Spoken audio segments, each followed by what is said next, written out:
So what I just handed out for those that weren't here yesterday, it's a value system, right? So what I did at one point in my own professional career was decided I needed written core values for myself. And I needed something that spoke to me, that made sense to me. I don't really share that. I share this with one other group that I was in. I was responsible for training, and this is mine.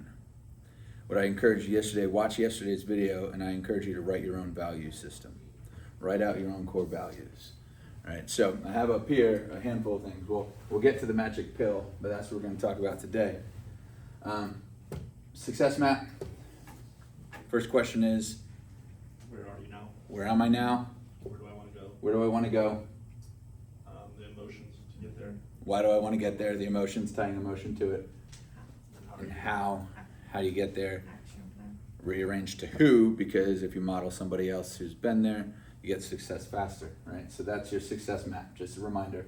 And then some of the things, I know I'm asking you to do a lot of writing, and there's a reason for it, right? There's a reason why we write things down. People who have written down their goals are more likely to achieve them, and it's exponentially more likely. It's not just simply, oh, you got a 50-50 shot. It becomes exponentially more likely that you'll hit the target that you're aiming at because you've written it down. And there's reasons why, but we don't completely understand them. We just know it's a fact. So if that's true, then why not give it a shot? So some of the things are your goals. You should have written out your why. You should have written the eulogy in the goal setting, right? So those are all kind of tied together. Should have written out what your perfect day would look like, just so you have a vision for it. Some time blocking, getting your time mapped out so that you're on task, so that you're intentional, on purpose, right? Not just with purpose, on purpose. That's part of what RPM is all about too. And if you study Tony Robbins' work, and I encourage you to, right? I stole a lot of my stuff from Tony Robbins, Robin Sharma, Andy Elliott, Dean Graziosi, Grant Cardone, Jim Rohn, Earl Nightingale, like all these people who have been, Dale Carnegie, right? I read books left and right. Ryan Holiday's mixed in there, so it's all over the place, this information. This time blocking actually comes out of somebody else's book. Gary Keller's thrown a lot at me too. Gary Keller, great. Jay Papasan. So the work of other people out there, again, condensing time by reading a book that somebody else took 10 years to write, or 10 years of experience, and condense it into a book, and I get this kind of information that quickly. That's all I'm doing, is just sharing what I've been able to condense as fast as I can. That's why there's 30-minute increments, but we're all looking for that magic pill. And then yesterday's was the values, right? Now, I used this structure, and I did a wealthy life, right? Because if you look at the top, it says, I am committed to creating a wealthy life for those I serve, my teammates, my loved ones, and myself. And that order is on purpose, right? And then a wealthy life, each letter stands for something. And then next to it, I put what that really means to me. Not what it means to anybody else, but what it means to me. And so I encourage you to do it. Like, for example, listening, right? If you look at the L in wealthy, we give our attention and take notice of the needs of others. 2 ears and 1 mouth. We listen twice as much as we talk, right? That means something to me, right? And I put it in there because, and it's the first L, not the second L, for a reason, right? But I would encourage you, go into that for yourself. Don't make it take, an hour to do.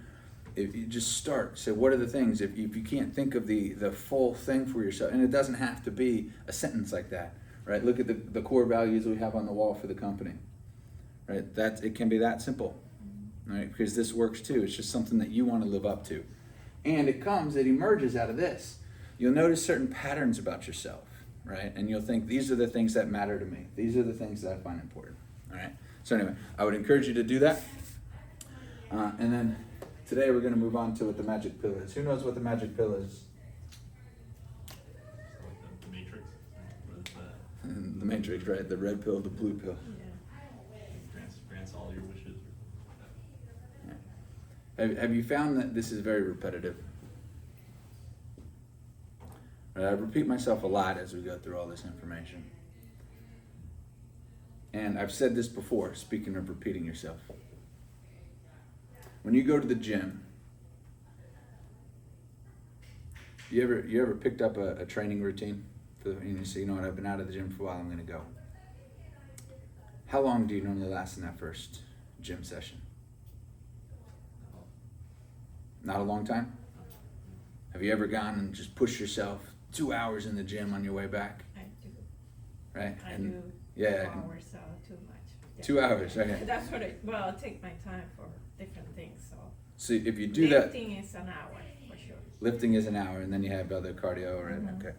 So if you've been out of the gym for 6 months for whatever reason, and then you go back and you push yourself for 2 hours, the next day, how sore are you gonna be? Pretty bad. And the day after that, right? Delayed onset muscle soreness, DOMS they call it, right? You're not gonna be able to perform and stay consistent with that, right? Because it's too much at once. You overtrained. Yeah. You hurt yourself, right? But let's say you go to the gym, you decide, I'm gonna keep up with the training routine, and you go to the gym for 30 minutes. How far did you make it towards your goal in that 30 minutes? Are you done? Can you say, that's it, I'm fit for life? No. Why not? No, you need to be consistent. It's an everyday thing. It's just keep going and then do it, and your muscle will get, you will go to the next level. So each time, each week. It's ongoing. Keep going. And to maintain, you need to keep going, so.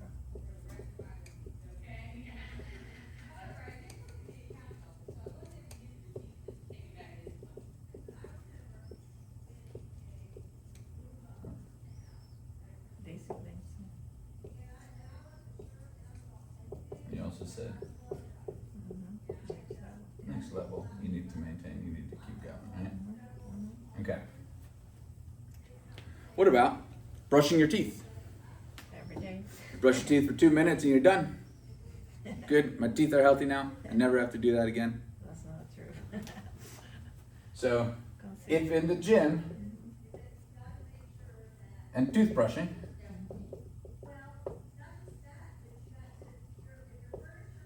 these things apply. The magic pill is what we're all looking for in our life, in our business. Every day.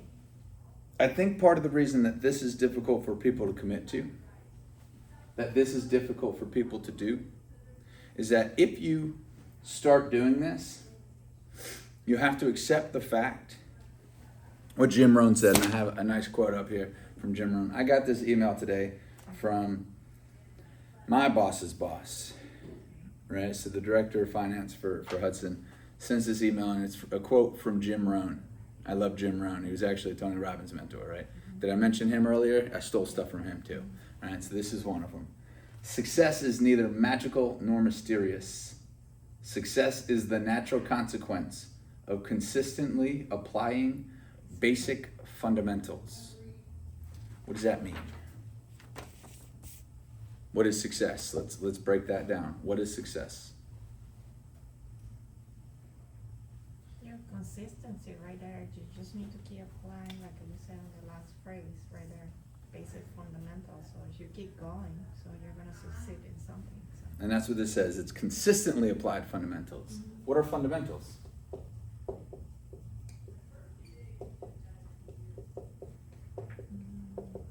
Well, if we're talking about the gym, lifting, doing your cardio, so those, it's basic. It's just pretty much you just need to keep going if you want to have a good physique. So. Well, it's the basics, right? It's the foundational stuff. It's the stuff that if you do it, let me rephrase that. When you do it in the beginning, you think it's the beginner's thing to do, right? You do it in the beginning, you have to learn the fundamentals of anything. Take any task you perform, you must first learn what the fundamentals of that task are. And then we watch, right? So I'm excited to be watching the World Series coming up, right? Because my team is in it, right? So New York Yankees are gonna, and it starts tonight, doesn't it? New York Yankees are gonna be taking on the LA Dodgers tonight. And you're gonna see some hitting that does not follow the fundamentals. Right? You're going to see some stances that some coaches that I had growing up would have heart attacks over. Right? And so everybody's looking for that. Everybody says, well, I want to hit like a major leaguer. And then you're also going to see some other major leaguers who follow the basic fundamentals. And that's the only reason that they hit so well. We get into work. We get into where we are now. And in the beginning, we learn what it takes to be a top-notch salesperson. Or we hear about it if we're lucky, if we're fortunate. But so many times, we're looking for the reward, and we want to participate in the outcome. Because what is it? What do you come here for? It's the same thing I come here for, I think. Money. That's the reward. That's the natural consequence of the fundamentals. And there's nothing fancy about this. Today's isn't some magic pill. Right? But it is the magic pill. That's the toughest thing about this. When I say here's a magic pill, I'm not giving you a word track that's magically going to convert people. I was talking to a couple of other F&I guys this week while I was in Arizona, and we were talking shop. That's what you do when you get a bunch of F&I guys together, a bunch of salespeople together. You talk shop, and we're sharing some of our favorite things about our jobs. And I broke down, I went and held court a little bit and discussed a Tony Robbins training in understanding people, in understanding psychology and the decision-making process for people. And I blew some minds. But the problem is, they say, oh, man, that's the stuff you teach? Send me your YouTube channel. I can't wait to see it. And I laughed and I said that will be in there, but it hasn't been yet. Because until you get here, until you understand, we talked about it today in our leadership meeting, until you understand that it's all about the fundamentals, you can't get higher level tricks. You don't go. Yeah. There's no such thing as a trick that works. In our leadership meeting today, we talked about creating value for other people. And you can't create value for other people unless you see them as valuable. Unless you see them and unless you fall in love with your customer. Right? Now, you can take that the wrong way. You can think, okay, well, if I fall in love with my customer, I've got to give away every deal. Right? Because fundamentally, you haven't grasped the idea that it is fair to ask for a fair profit from a customer. That's a fundamental belief that you have to have. So that's why all of this stuff that we're talking about, what I keep going over is the power of thought leading to action, leading to results, leading to beliefs. And this is the road that we're headed down, which influence thoughts, right? This circle right here is the magic pill. I believe it's the magic pill. That if you master this and this, the outgrowth of this is what you're after. So to me, this is the magic pill. It looks like a donut. This is the magic pill. This work, these things I'm asking you to write down, I'm inviting you to write down. Not for me. I've said that 1,000 times. This is not for me. But the magic pill is taking the fundamentals. What are you thinking? What actions are you taking? What beliefs are influencing your thoughts right now? Because remember, this comes after our 24-hour challenge. Who did the 24-hour challenge in here? Do you remember what it was?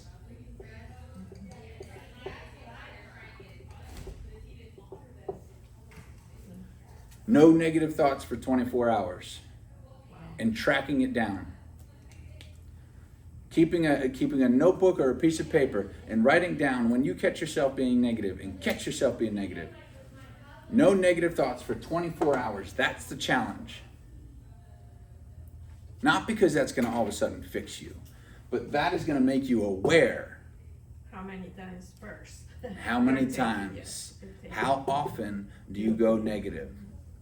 How often do you create in that space? Because remember, we've talked about, and again, this is the repetition, we talked about being a victim of conditions or being a creator of your conditions. Are you influenced or influencing? Because in order to do what we do, we need to be influencers, influencing those around us. And if we are influenced so easily to the negative, you're never going to influence to the positive. You can influence the negative like crazy. The direction that you're being influenced is the direction you will influence. Because there is a rule about influence that says that you must be influenced first before you can be influencing. In order for me to influence you, I must first be influenced by you. I must first pay attention. That's the whole idea of listening. I must first pay attention to the person in front of me. And when I go to the store and I pay for a stick of gum, or I pay for an energy drink or a coffee, what am I doing? I'm exchanging funds for something in return. So when I pay attention, what does that mean? We use that phrase a lot, but what does that mean? And this is going to get unpacked left and right. Like this is, I'm trying to drop a lot of information here that it's full of, it's loaded. Just like Andre said last time, well, that's a loaded question. All of this is really loaded and needs to be unpacked more and more, but I'm introducing a bunch of information that we're going to get through. So what does it mean to pay attention? Have you ever thought about that saying before? You're paying your time to hopefully get something out of it. You're exchanging some sort of value. The most important thing that you have, this is your most valuable resource. Because what is attention composed of? Awareness. Consciousness, thoughts. Your awareness, your consciousness, your thoughts, right? Your time. Because your attention spans throughout a certain amount of time. That's the resource that you can never get back, right? So you're giving this. You're giving your attention. You're paying your attention. If you pay for something, you better get something in return. Now, the value of that is determined by this and this. And your listening skills. When you pay attention, how good are you at actually receiving a reward for it? At actually getting a return on that investment?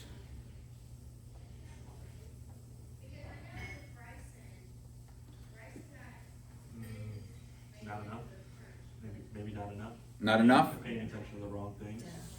Okay, because you don't know what to pay attention to. Yeah, that's a good point. If you're paying attention to the wrong things, then your return's going to be impacted by that, right? Mm-hmm. So, when you're paying attention to somebody, and you have a real interest in them, in what we do, you must be interested in people.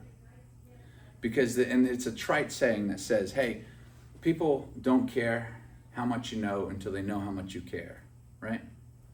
Well, if you have a relationship with a customer and you build a rapport with a customer, which is what we're really getting at. When you build rapport with a customer, what is rapport?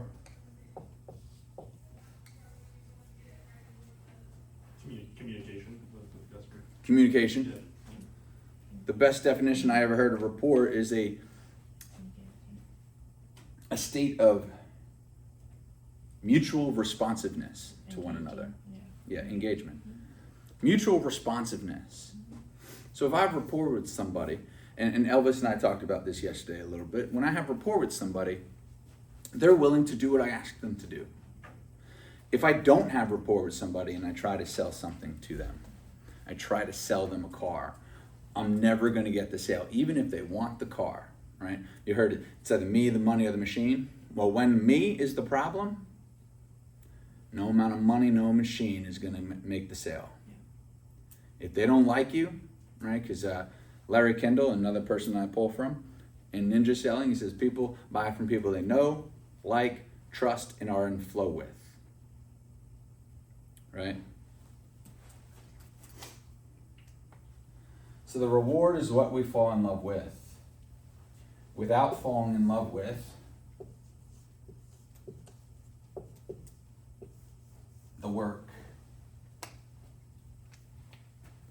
So the magic pill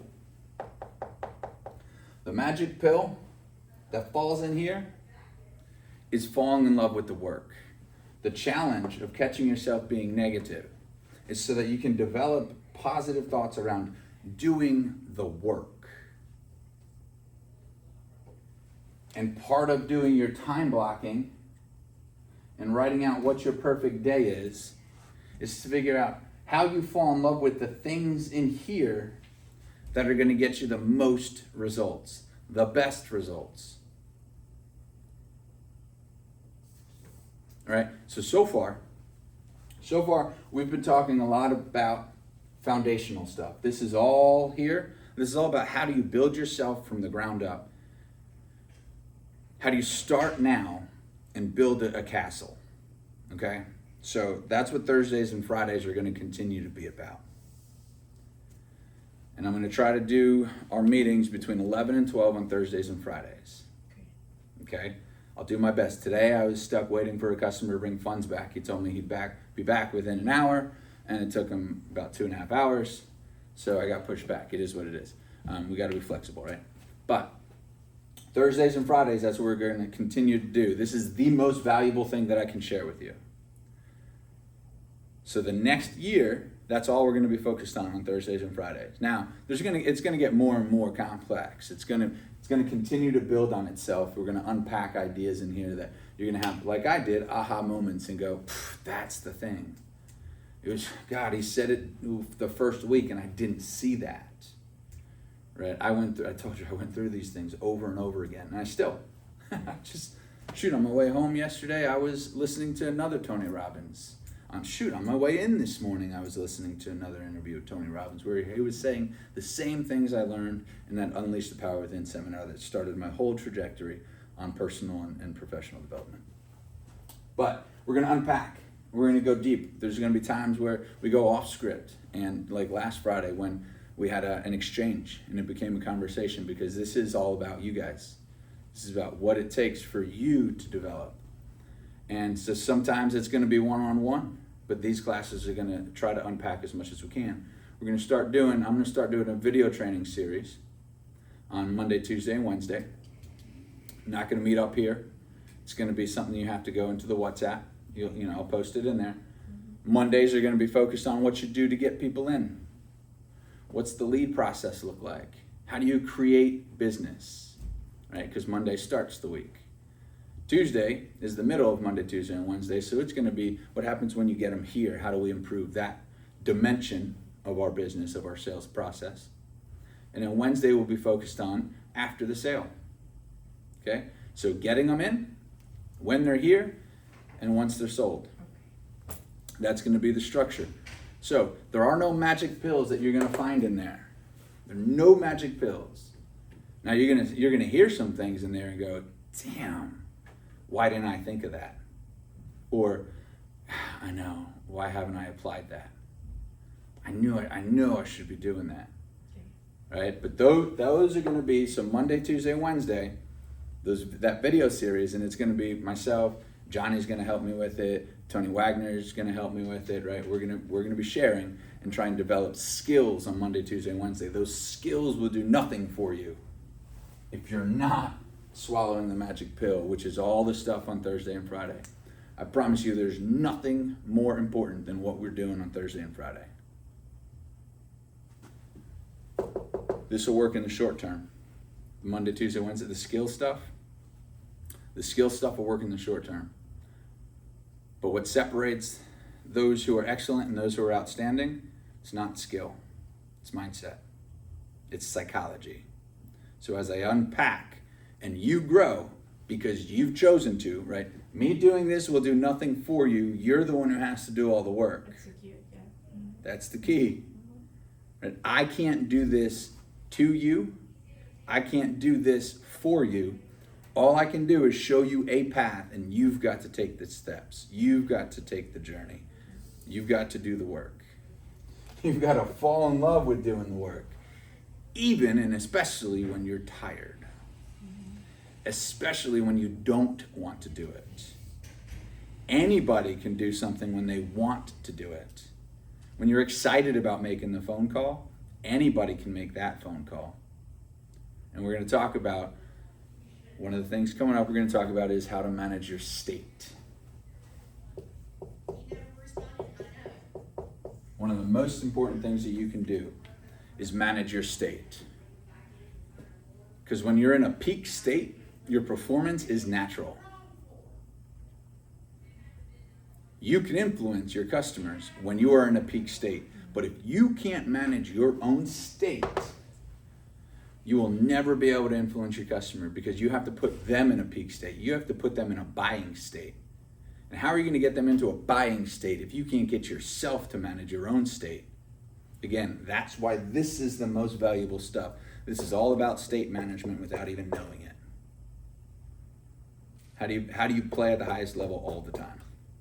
That's what we're getting at. All right? Awesome. All right, so I hope this helped you today. That's good. I'm gonna try, well, I'm not gonna try, I'm gonna do the Yeah. 24 hours challenge.